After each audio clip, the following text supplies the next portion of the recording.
probably they use it at the gas station just to fill up, because it's paying that much more for gas, or maybe they use it with food on the table for their kids. Whatever. But the point is, how many jobs is that creating?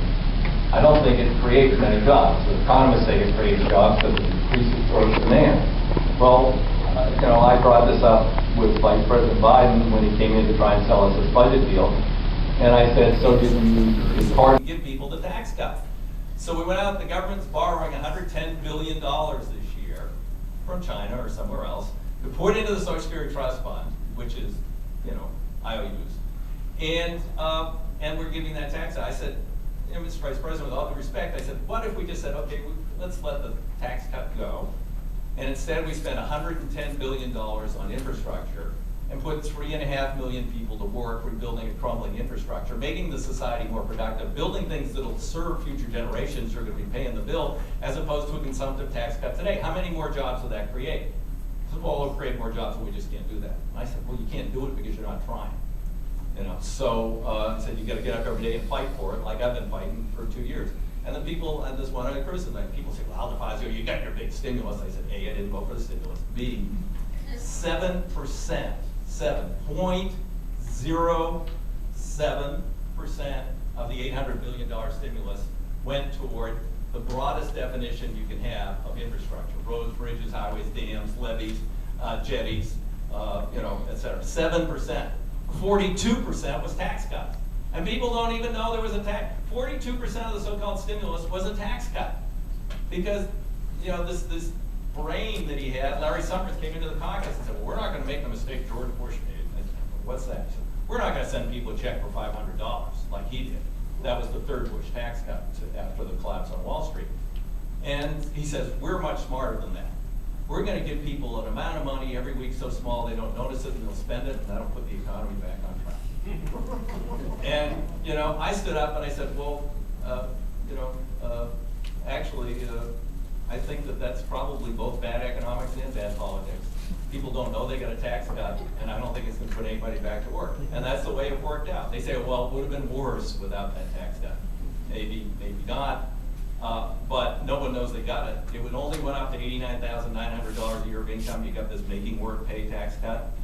Come the election time, when they polled people who earned less than $90,000 a year, a large majority of them said their federal taxes had gone up. They hadn't, they'd gone down, but they didn't notice. So bad politics, bad economics, very expensive, $340 billion.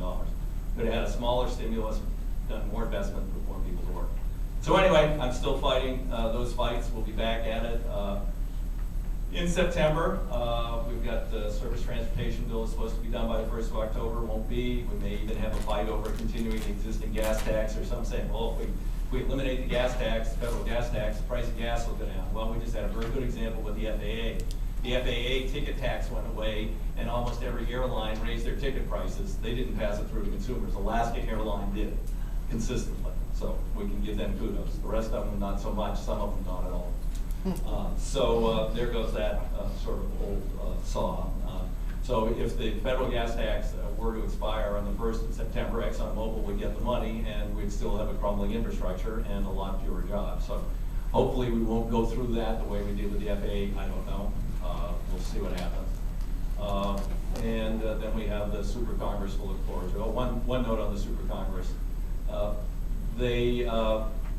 There were no rules set. They meet. The only rule is that anything that a majority, 7 of them come up with, has to come to the floor of the House and the Senate under expedited procedures, and no amendments or changes are allowed. And a number said, gee, it's kind of like we represent democracy, and there's 535 of us, and 12 are going to do that, or 7.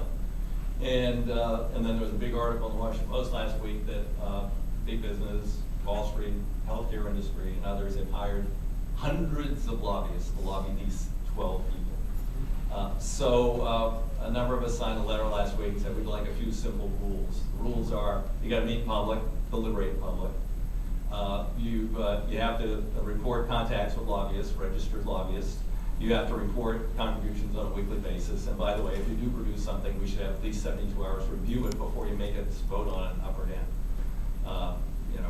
Only 16 people signed the letter. I like to think that's because people are just out of touch in August, but we've had no response so far. Very, very worried about what the Super Congress might do or not do. That's a little background. I'd be happy to talk about that or anything else happening with the federal government, so let's go to questions. So, who's got questions? Yes, ma'am. So you said that under Social Security that you weren't having to borrow money, but you said under Social Security that in the past we're not having to borrow money. Can you explain, when I look at the U.S. debt comp, there's over $115 trillion of unfunded liabilities?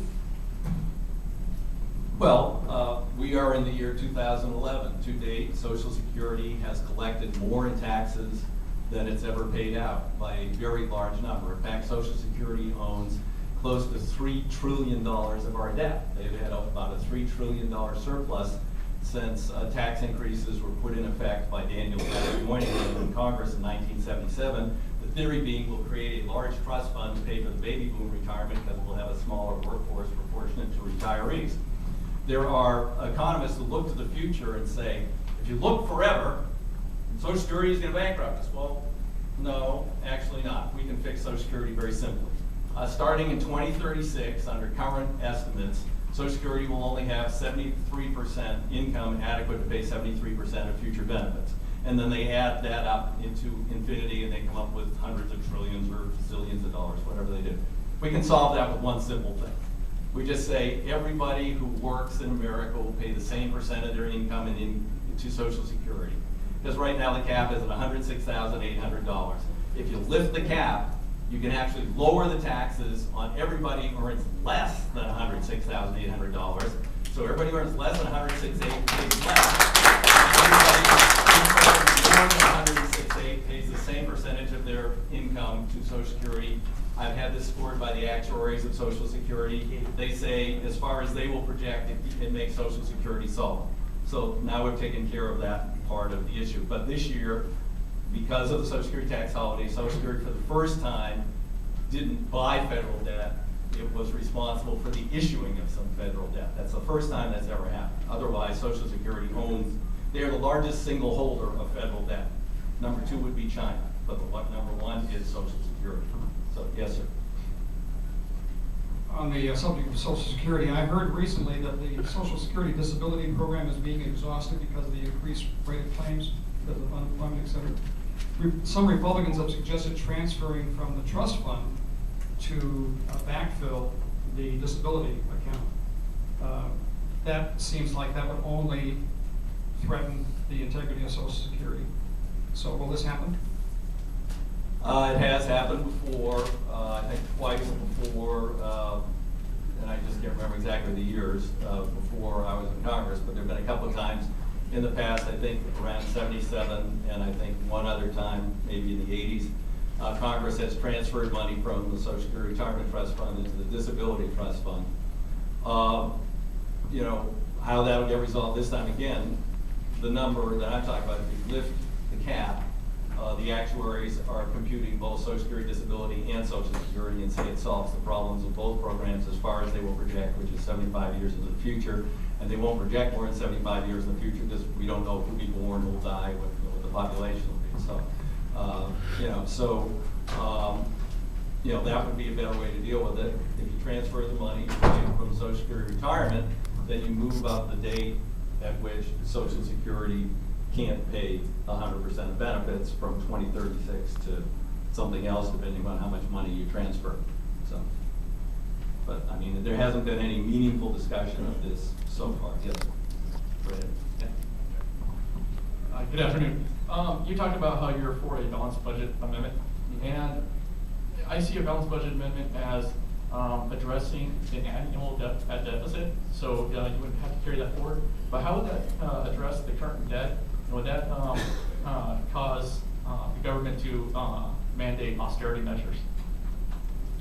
Well, as I explained, in the 90s, it was a combination of both revenues and costs, which austerity measures that got us to balance and surplus in the year 2000. And I would expect something similar. The balanced budget amendment that Bob Goodlatte, a Republican from Virginia, and I are promoting is exactly the one we voted for in 1995. And it is neutral between revenues and cuts. It just says you've got 7 years to balance the budget. I'm not quite sure we get there in 7 years. Maybe you'd have to say 10, but the point is if we reach balance, And every year after that, it requires the president to submit a budget and balance and Congress pass a budget and balance. Then over 30 years, we pay off our debt. So, you know, that's kind of, you know, because if you get the balance, you know, and then the debt, you know, then you're just starting to pay down your debt. You know, I mean, the combination, you know, I mean, it's hard to project, you know, exactly, you know, how we would get there. But again, it was, back in those days, it was a combination of both, the work